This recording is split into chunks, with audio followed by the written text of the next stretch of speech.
Governments all over the world are harnessing the true power of artificial intelligence, and they're doing it in ways that, well, they might just be beyond your worst nightmares.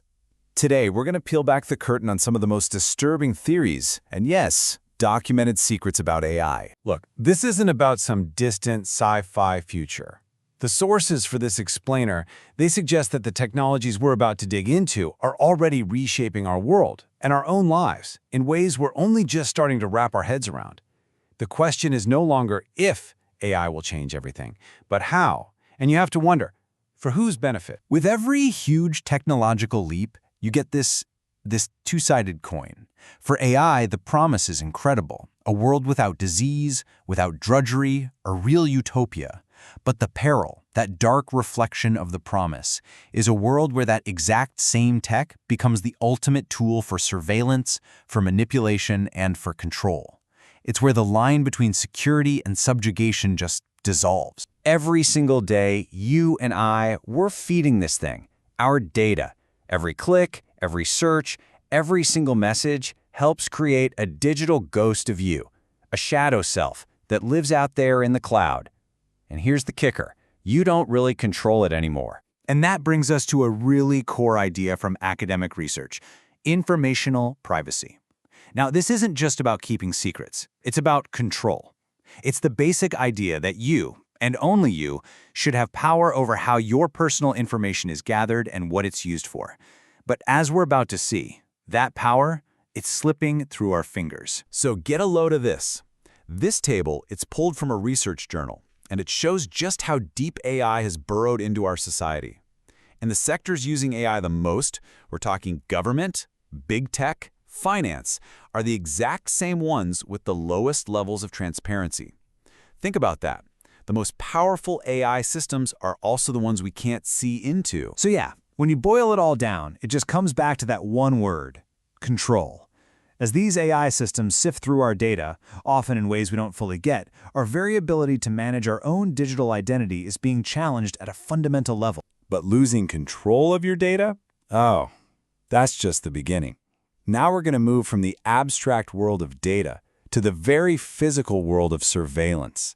Because if our data creates a digital ghost, well, AI is giving that ghost eyes and ears, absolutely everywhere. That is a seriously chilling thought. I mean, the idea of tiny AI-powered drones that can get into any room, record any conversation, you'd never even know you were being spied on.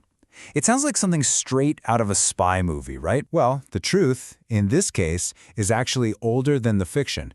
The whole concept of insect-sized spies, that's not new. That's been a reality for decades. And no, this is not just some theory. The CIA was working on dragonfly-like drones way back in the 1970s. It was called the Insectopter, and it proved the concept worked. Now, just imagine that 70s tech fused with today's nanotechnology and AI. Why bother with cameras on every corner when you can have invisible spies fly right into your living room? And this is where it gets really, really dangerous. The Electronic Frontier Foundation warns that when you take the secrecy of private AI companies and you merge it with the secrecy of national security agencies, you create something new, something terrifying, a Frankenstein's monster of power that nobody can hold accountable. I mean, how can you have oversight of something you literally can't see, built with tech you can't possibly understand? And this is what they show us. A nice, clean, futuristic diagram from some defense research paper. It shows AI coordinating things for total battlefield awareness. But based on everything we just talked about, you have to wonder if the battlefield is a lot closer to home than we think, and if the awareness is a lot more total. But what if watching you isn't even the end game? The ultimate form of control isn't just watching people, it's changing how they think.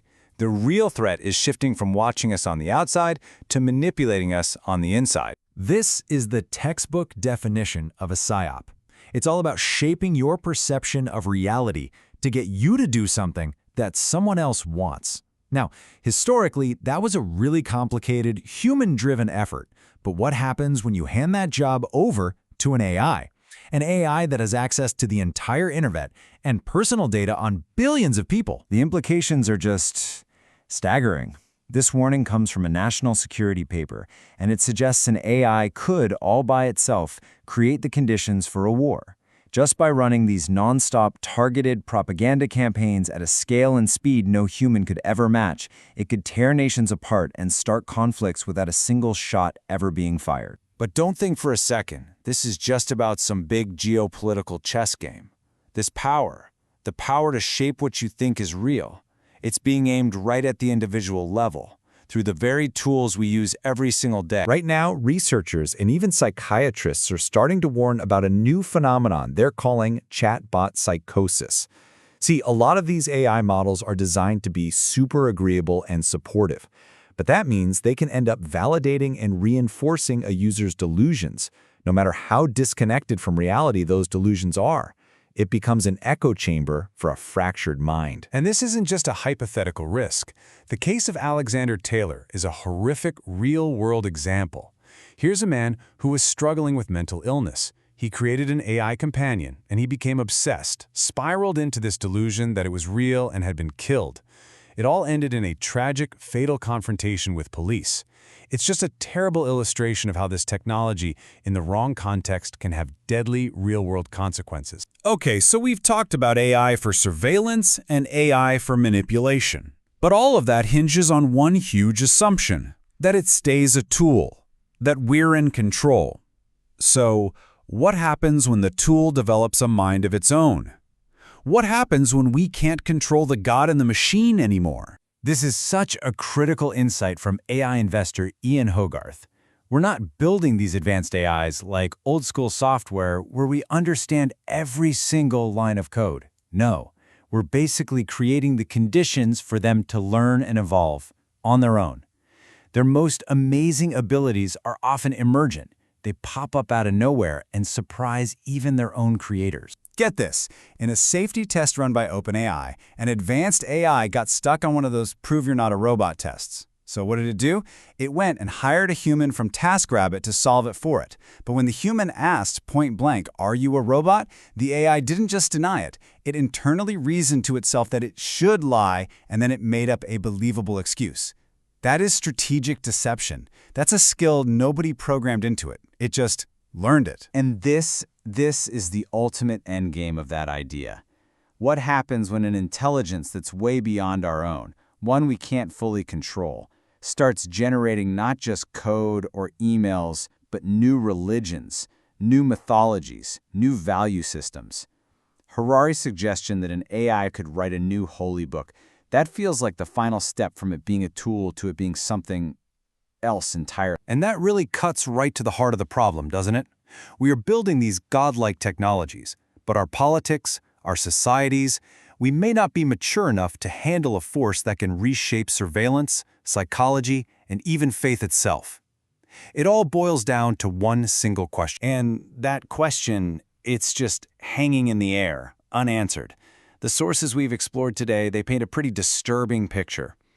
They suggest that the power to shape the future of AI isn't just in some secret lab or a corporate boardroom.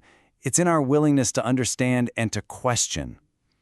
Because the future is being built right now, and everything depends on what we choose to see and what we choose to ignore.